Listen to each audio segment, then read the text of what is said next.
하나님의 영은 수면 위에 운행하시니라 라는 제목으로 하는 말씀 증가하도록 하겠습니다. 사랑하는 여러분, 창세기 1장 1절 우리가 지난주에 살펴봤잖아요. 태초에 하나님이 천지를 창조하시니라. 이 말씀을 우리가 받아들이냐 받아들이지 않느냐에 따라서 우리의 신앙의 출발점이 달라질 수가 있다는 거죠. 자, 창세기 1장 1절을 우리가 인정할 때 그 사람은 여러분 무엇을 인정하는 것이죠? 태초에 하나님의 살아계심을 인정하게 된다는 거죠. 하나님의 존재를 믿게 될 것이고요. 또 이미 존재하신 하나님께서 태초에 처음에 말이죠. 이 온 세상을 만드시는 창조주 하나님이라는 것을 믿게 된다는 것이죠. 여러분, 창세기 1장 1절 우리가 정말로 믿고 그 말씀을 받아들일 때에 그분이 이 세상을 만드셨으니까 이 모든 세상의 소유권이 하나님께 있으며 또 이 세상을 만드셨기 때문에 하나님은 친히 우리를 책임지실 것이라는 그러한 믿음을 또한 갖게 되겠죠. 그래서 우리 모든 인생의 초점을 하나님께로 맞추고 나아갈 수가 있다는 것입니다. 그래서 창세기 1장 1절을 혹자는 이렇게 이야기를 했어요. 창세기 1장 1절을 믿을 때에 성경의 모든 것을 믿을 수 있고 이 사실을 믿지 않는다면 아무것도 믿을 수 없다. 천지를 창조하신 하나님을 믿지 못한다고 한다면 여러분, 성경에 나와 있는 기적들을 어떻게 믿을 수 있겠어요? 그런데 이 온 세상을 하나님께서 말씀으로 창조하셨다는 것을 믿는다고 한다면 믿지 못할 기적은 없는 줄로 믿습니다. 그래서 창세기 1장 1절을 믿느냐 믿지 않느냐는 완전히 우리의 신앙생활에 차원이 다른 그런 신앙생활의 이 수준을 만들어낼 거예요. 사랑하는 여러분, 여러분은 정말 창세기 1장 1절을 믿으십니까? 그렇다면 여러분, 우리의 관심은 당연히 하나님이 되어야 되는 줄로 믿습니다. 창세기 1장 1절에서 여러분 다 뺀 다음에 마지막 하나 남는 게 뭐예요? 하나님이라는 단어예요. 하나님. 태초에 하나님이 천지를 창조하시는 줄.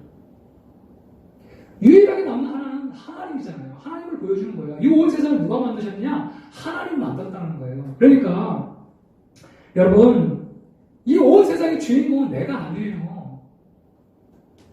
누구예요? 하나님이시죠. 이 온 세상의 중심은 내가 아니고 하나님이세요. 사랑하는 여러분, 우리가 구원받고 예수님을 통해서 구원받아 변화된 사람은 중심이 나에게서 하나님께로 바뀐 사람이 그 사람이 진짜 변화된 사람이에요. 전에는 나 중심으로 생각하고 나 중심으로 행동하고 나 중심으로 모든 것들을 다 이렇게 만들어 가려고 했어요. 그런데 정말로 예수님을 만나고 나니까 이 세상의 중심이, 내 인생의 주인이 내가 아니고 예수님이라는 사실을 깨닫고 예수님을 내 삶의 중심축으로 딱 세워놓고 모든 것들을 이제 예수님 중심으로 그렇게 내 삶을 재편성해 간 것이 여러분 구원받아 변화된 사람의 삶의 모습인 줄로 믿습니다.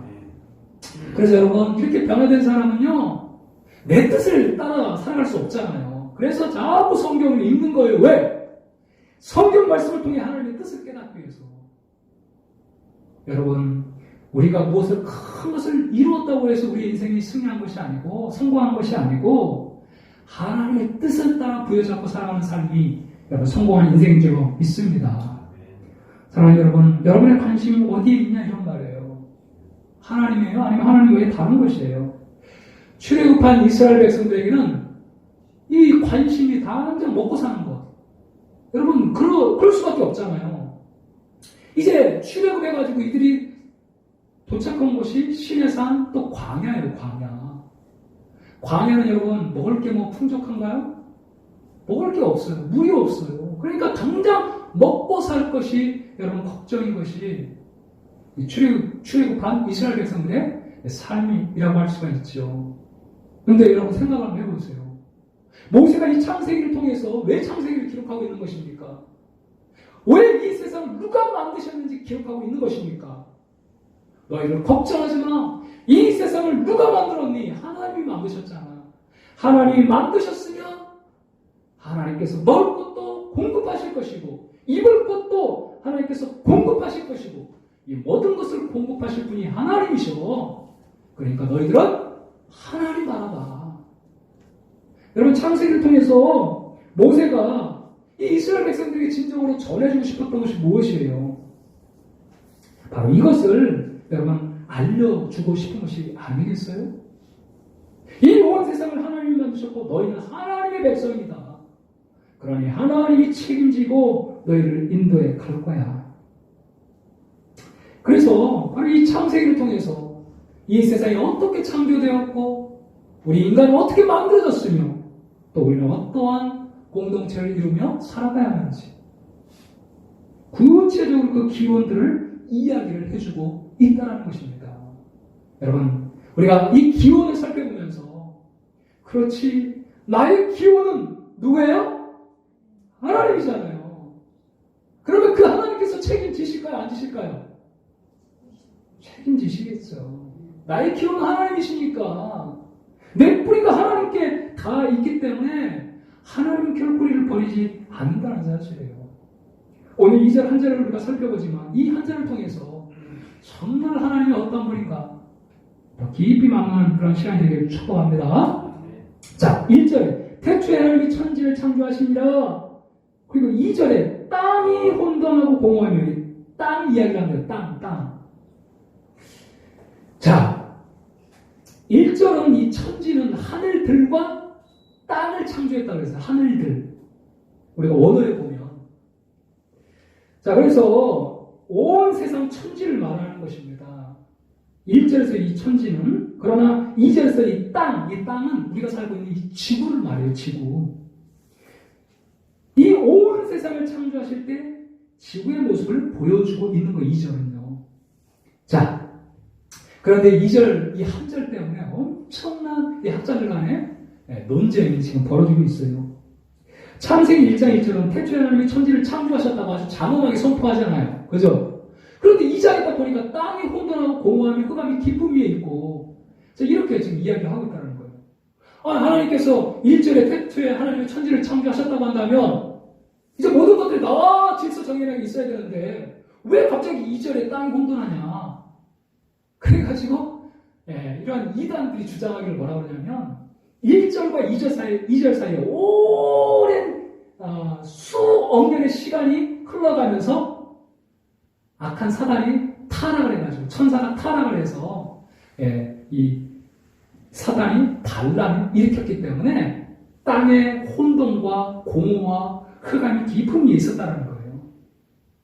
그래가지고 이런 혼돈과 흑암의 상태를 하나님이 재창조하기 위해서 3절부터 이제 빛을 만드시고 이렇게 쭉 만들었다는 거죠. 그래서 재창조설을 이야기하는 그런 학자나 또 여러 이단들이 있습니다. 그런데 여러분, 우리가 1절과 2절 문맥을 한번 잘 보세요. 이거는 어떤 재창조가 아니고요. 오랜 어떤 시간적 경과가 있는 게 아니고요. 태초에 하나님이 천지를 창조하셨는데, 그런데 딱 이제 이 앵글을 어디에 맞추고 있어요, 하나님이요? 온 세상을 만드시고 앵글을 이제 우리가 살고 있는 이 지구로 이 초점을 맞추고 있는 것 뿐이에요. 그래서 영어 성경에도 now the earth. 자, 그런데 그 땅은 어떠냐? 이렇게 이제 땅의 상태를 설명해 주고 있다는 거예요. 우리가 조금만 살펴봐도 이것은 계속해서 연결되는 문장이라는 것을 우리가 알 수 있는 거죠. 여러분, 태초에 하나님이 천지를 창조하셨어요. 그런데 그 땅은 이렇게 공허하고, 그죠? 그 다음에 어떻습니까? 혼돈하고 흑암이 깊음 위에 있었다. 이렇게 이야기를 해주고 있다는 거예요. 여러분, 태초의 지구의 모습을 한번 좀 상상해 봅시다. 우리가 태초의 지구의 모습을 좀 한번 상상해 봐요. 자, 여기서 이 혼돈과 공허는요, 히브리어로 토후와 보후라는 히브리어예요. 제가 왜 히브리어를 인용하냐면 이게 굉장히 중요한 단어이기 때문에 그래요. 에라비 영어 성경에서는 formless and empty 이렇게 이야기를 하고 있어요. 그러니까 이 form이라는 것은 어떤 형태를 말하는 거죠. 형태가 없고 텅 비어 있었다는 거예요. 아직 아무것도 채워지지 않았기 때문에 자, 우리가 창조를 이렇게 보면은 하나님이 빛을 만드시고 궁창을 만드시고 땅을 만들거든요. 그 다음에 4일째는 그 빛이 이제 태양과 달과 별을 이렇게 딱 만들어요. 그리고 궁창 하늘에는 새와 땅에는 그 바다에는 물고기. 하나님께서 4, 5, 6일에는 이제 채워가죠. 그 다음에 땅에는 온갖 식물과 사람. 그러니까 1, 2, 3일째는 어떤 틀을 담을 수 있는 틀을 만들고 그 다음에 4, 5, 6은 그 틀에다가 이제 하나님께서 구체적으로 이렇게 집어넣으시는 이제 이런 모습을 우리가 볼 수 있죠. 그런데 초기에 이 지구의 모습을 보면요, 이렇게 형태가 없어요. 혼돈이에요. 카오스. 그리고 비어 있어요. 아직 채워지지 않았기 때문에 그런 것이죠. 그리고 여러분, 흑암이 깊음 위에 있다는 것은, 여기 깊음은 깊은 물을 의미합니다. 그러니까 태초에 바다가 땅을 감싸고 있는 그런 모습이라고 할 수 있어요. 그 바다를 감싸고 있는 이 땅의 깊은 어둠, 이 흑암이 쫙 덮고 있는 이러한 모습. 아직 빛이 없기 때문에 그런 것이죠.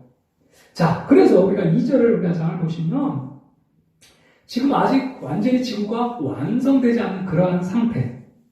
하나님 보시기에 좋았더라가 아닌 그러한 상태.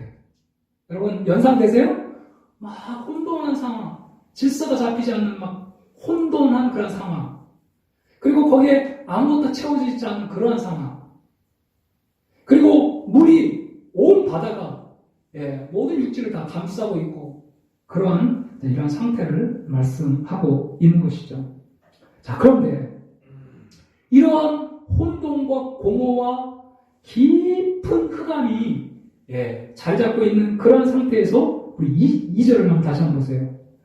하나님의 영은 수면 위에 운행하시니라. 제가 말씀을 묵상하면서 이 말씀이 얼마나 제 마음 깊숙이 와닿았던지요. 여러분, 여기서 하나님의 영은 바로 성령 하나님을 의미하는 것이죠. 1절에서 저희가 하나님이 할 때 이 하나님은요, 엘로힘. 그래서 복수로서 존재하는, 단수이지만 복수로서 존재하는 하나님을 말해주고 있어요. 그래서 우리는 하나님을 삼위일체 하나님이다 이렇게 이야기를 합니다. 성부와 성자와 성령 하나님. 그런데 이 천지 창조할 때에 이 삼위 하나님께서 다 함께 합력해서 이 온 세상을 만드신 것을 볼 수 있어요. 1절에서 하나님께서, 성부 하나님께서 태초에 천지를 창조하신다 라고 말씀하셨다면, 이제 2절에서는 성령 하나님께서 그 깊은 수면 위를 운행하시는 모습을 우리가 볼 수 있다는 거예요. 자, 그런데 이 운행하다라는 이 히브리어가 라하프라는 이러한 단어인데요. 이 단어를 우리가 살펴보면 알을 품다, 알을 불리다, 이런 의미로 해석할 수 있는 단어예요. 마치 암탉이 알을 품듯이 지금 성령 하나님은 이 땅 운행하시면서 생명의 기운을 불어넣고 있다는 거예요. 여러분, 유일하게 생명체가 있는 유일한 여러분 행성은 지구밖에 없는 줄로 믿습니다. 화성, 여러분 아무리 탐사해도 생명은 없어요. UFO 전부 인간이 만들어내는 것이지 외계인이다. 저는 확신할 수 있어요. 여러분, 성령께서 이 지구 위에 역사하셨기 때문에 여기에 생명체가 살 수 있는 거죠. 이 라프라는 단어가 동일하게 쓰인 것이 신명기 32장 11절인데 이 말씀을 한번 같이 읽어봅시다. 시작. 마치 독수리가 자기의 보리 온자리를 어둡게 하며 자기의 새끼 위에 너풀거리며 그의 날개를 펴서 새끼를 맞으며 그의 날개 위에 그것을 덮는 것 같이. 자, 여기서 이 자기의 새끼 위에 너풀거리며, 새끼 위에 막 너풀거린다는 거예요. 새끼가 이제 마음껏 창공을 나를 수 있게끔 이 독수리가 자꾸 새끼를 독려하고 인도하고 그를 보호하고 지키는 이런 모습. 이 너풀거리다는 단어가 바로 이 라프라는 단어예요. 알을 품듯이 그렇게 보호하고 지키고 돌보는 이러한 모습을 그려주고 있다는 거예요. 그러므로 이 말은요, 하나님 영이신 이 성령께서 아직 혼돈과 공허 깊은 물로 가득한 지구를 형태가 갖추어져 마침내 인간이 거주할 수 있는 곳이 될 때까지 지속적으로 품고 운행하고 계신 것을 말하는 단어라고 할 수 있어요. 마침내 지구가 그 모든 형태를 갖추어서 우리 인간이 살기에 가장 알맞는 최적의 환경이 될 때까지 성령님의 수고하시고 애쓰시는 그 모습, 마치 어린 아이가 갓 태어나서 이제 두 발로 걷고 마음껏 이 지구를 뛰어 다닐 수 있을 때까지 그렇게 모성을 가지고 엄마가 그 아이를 품고 안고 감싸며 보호하듯이 그렇게 우리 성령 하나님께서 이 지구가 마침내 형태를 갖추어져 인간이 거주할 수 있는 그 환경을 만들기까지 우리 성령께서 품고 여러분 운행하신 줄로 믿습니다. 본문에서 여러분 우리가 볼 수 있는 것이 무엇이에요? 이 세상을 향한 우리 하나님의 이 뜨거운 모성애를 우리가 볼 수 있다는 거예요. 할렐루야. 여러분, 무질서와 혼란, 질서와 사망의 기운이 감도는 이 세상을 둘러보시면서 결코 포기하거나 내버려 두시지 않고 말이죠. 끝까지 그 생명이 잉태하기까지 마침내 품고 운행하시는 하나님의 사랑을 우리는 천지창조에서 볼 수 있다는 거예요. 우리 하나님은 지금도 어둠에 사로잡혀 있는 이 세상을 여러분 변화시키기 위해서 알을 품듯이 그렇게 고뇌 가운데 둘러보시는 하나님이신 줄로 믿습니다. 이 천지창조에서 나타난 그 하나님의 사랑이 타락 이후에도 멈추질 않고요. 죄를 향한 정말 그 사랑이 바로 독생자, 하나밖에 없는 독생자를 우리 위해 내어주시기까지 그렇게 예수님이 이 땅에 오신 줄로 믿습니다. 로마서 5장 8절에 우리가 아직 죄인되었을 때에 그리스도께서 우리를 위하여 죽으심으로 하나님께서 우리에 대한 자기의 사랑을 확증하셨느니라. 하나님 우리를 향한 그 사랑은요 태초부터예요. 여러분 믿으십니까? 오늘 살펴봤잖아요. 2절에서 우리 인간이 정말 거주할 수 있는 최적의 환경을 만들기까지 성령 하나님께서 알을 품듯이 그렇게 품고 그렇게 알을 굴려 마침내 세상에 잉태하기까지 일을 하셨다. 그래서 이 세상이 여러분 만들어졌다는 거예요. 여러분 그것처럼 태초부터 향하신 그 하나님의 사랑은 결코 변함이 없는 줄로 믿습니다. 하나님 한 번도 이 지구를 또 우리를 포기한 적이 없으시다는 사실이에요. 우리가 하나님께 반역하고 하나님의 곁을 떠날 때도 하나님은 결코 우리를 포기한 적이 없으십니다. 우리가 돌아와 마침내 그 하나님의 품에 안길 때까지 쉬지 않고 지금도 일하시는 분이 우리 하나님이신 줄로 믿습니다. 여러분 누가복음 15장 11절에서 32절 탕자의 비유를 너무 잘 아시잖아요. 어떤 한 아버지가 두 아들이 있었어요. 근데 둘째가 아주 망나니였나 봐요. 아버지, 나에게 돌아올 분기, 유산을 지금 주세요. 여러분 유산이라는 것은 아버지가 죽었을 때에 마지막 나눠주는 거잖아요. 그런데 당돌하게 이 둘째 아들이 달라는 거예요. 하도 때를 쓰니까 아버지가 더 이상 참지 못하고 그 모든 유산을 주었어요. 이 탕자가 이제 아버지 주신 그 유산을 가지고 먼 나라에 가서 하나님 망다하며 다 돈을 탕진해 버린 것입니다. 그리고 나서 이제 먹을 것이 없으니까 남의 종으로 들어가가지고 거기서 돼지를 치는데 거기서도 먹을 것이 없으니까 돼지가 먹는 쥐염 열매를 먹으며 간신히 자기의 삶을 연명하는 거죠. 그때 이 탕자가 생각을 했어요. 우리 아버지 집에는 종들도 그렇게 풍족하게 먹고 사는데 지금 내가 여기서 뭐하나. 그래, 아버지께 나아가서 아버지 정말 나를 이 종들과 같은 그 하나로 나를 여겨주십시오. 그리고 나를 좀 받아주십시오. 그렇게 각오하고 아버지께 달려가는 거예요. 아버지 집에 돌아가는데 아직도 먼 거리가 떨어져 있는데 아버지가 그 먼 거리까지 나와가지고 언제 이 자식이 돌아올까 기다리고 있는 거예요. 그런데 어느 날 이 아들이 톡톡 온 힘이 빠진 채 걸어오고 있는 것입니다. 아버지가 그 모습을 보고 달려가서 목을 안고 입에 입술을 맞추면서 왜 이제 돌아왔냐고 사랑하는 내 아들아. 그래가지고 그의 그 누더기 같은 옷을 벗기고 옷을 다시 새 옷을 입히고 말이에요. 손에 손가락질을 끼우고 발에 신을 신기면서 너는 종이 아니야. 너는 종이 아니야. 너는 내 아들이 하면서 그 사랑하는 아들을 다시 한번 그 아들로 그 주의를 회복시켜주시는 그 따뜻한 아버지의 모습을 우리가 볼 수 있지 않습니까? 사랑하는 여러분, 지금도 하나님은 그렇게 우리 가운데 일하시는 줄로 믿습니다. 예, 우리 하나님 우리의 쓸 곳과 필요를 너무 잘 아십니다. 마치 어머니와 같이 우리가 아플 때 우리 아픔을 아시고 우리가 슬퍼할 때 그 슬픔을 함께 슬퍼하시는 분이 우리 하나님이시라는 사실이에요. 지금도 어둠에 사로잡혀 있는 이 세상 우리의 삶을 변화시키기 위해서 알을 품듯이 그렇게 고뇌하시면서 우리를 둘러보시는 분이 우리 하나님이신 줄로 믿습니다. 여러분 믿을 수 있길 바랍니다. 그러므로 우리는 성령 하나님을 구해야 돼요. 누가복음 11장 13절에 이렇게 말하고 있잖아요. 우리 같이 한번 읽어봅시다. 너희가 악할지라도 좋은 것을 자식에게 줄 줄 알거든 하물며 너희 하늘 아버지께서 구하는 자에게 성령을 주시지 않게 되리라.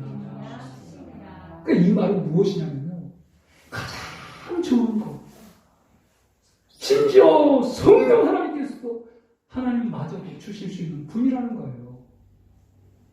우리 하나님 그러한 하나님이세요. 여러분, 이 성령 하나님을 만날 때 우리의 공허한 인생, 텅 빈 인생이 채워지는 줄로 믿습니다. 우리가 교회를 다녀도, 그죠? 여전히 혼돈하고 공허하고 또 깊은 물속에 있는 듯한 환경 속에 여러분 공포를 느끼는 것은요, 이 성령 하나님을 만나지 못했기 때문에 그래요. 이분이 얼마나 따뜻하고 우리를 사랑하시고 우리를 위하는지 그 하나님의 사랑을 경험하지 못하기 때문에 우리의 인생은 늘 공허한 것이에요. 여러분 이 하나님을 만날 때에 우리의 공허한 인생이 여러분 채워지는 역사가 있을 줄로 믿습니다. 분명한 사실은요, 하나님은 하나님의 영을 통해 혼돈과 공허와 깊은 흑암 속에 있는 이 지구를 감싸 안으시다 마침내 질서 있고 충만하며 밝은 세상으로 만드셨다는 사실이에요. 여러분 혼돈이라는 말은 무질서잖아요. 공허라는 말은 텅 비어있다는 것이죠. 흑암이 있다는 것은 어두웠다는 거예요. 그러나 이러한 세상에 하나님의 영이신 성령께서 운행하시자 여러분 새 창조가 일어난 줄로 믿습니다. 우리가 계속해서 이제 창조를 살펴보겠지만 이렇게 혼돈한 세상을 하나님은 이제 6일 창조를 통해서 질서 있게 조화 있게 바꿔가시죠. 그리고 텅 비어있는 이 공허와 같은 세상을 충만하게 거기다 하나하나 채워가시면서 충만하게 하나님께서 아름답게 채워주셨고, 여러분 흑암에 빛을 비춤으로 여러분 이 흑암을 나누시는 이 모습을 우리가 볼 수 있다는 거예요. 하나님을 떠난 인생은 여러분 이와 같지 않아요? 어떻습니까? 하나님을 알기 전에 우리의 인생은요, 바로 혼돈과 공허와 흑암이 깊음이 있는 듯한 그러한 상태였다는 것을 보여주는 거예요.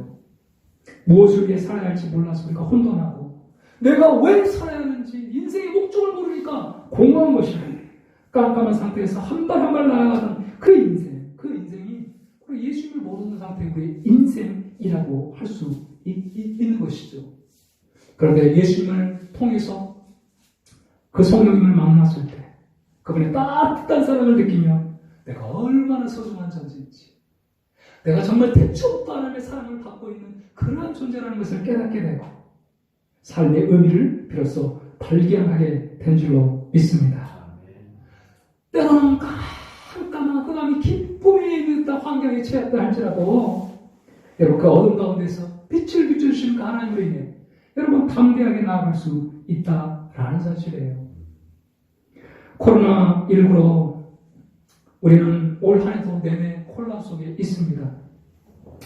정말 올해는 끝날 것 같은 그런 코로나, 그런데 그렇지 않아요. 여러분 전 세계를 보십시오. 완전히 팬데믹이라는 단어를 아시잖아요. 우리나라뿐만 아니라 전 세계에 영향을 미치는 것을 팬데믹이라고 해요. 팬데믹. 세계 각국을 돌아보면 혼란 그 자체예요. 인도라든지 브라질을 보면요.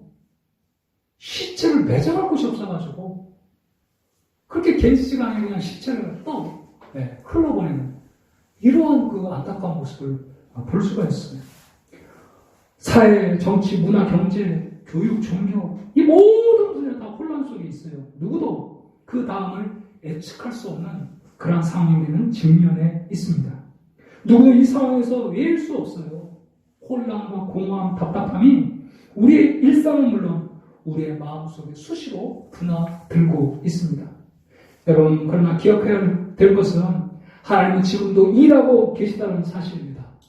하나님의 영이 여러분 수명에 운행하고 있는 줄 믿습니다. 창조주 하나님은 지금도 우리를 새롭게 빚어가고 있다는 거예요.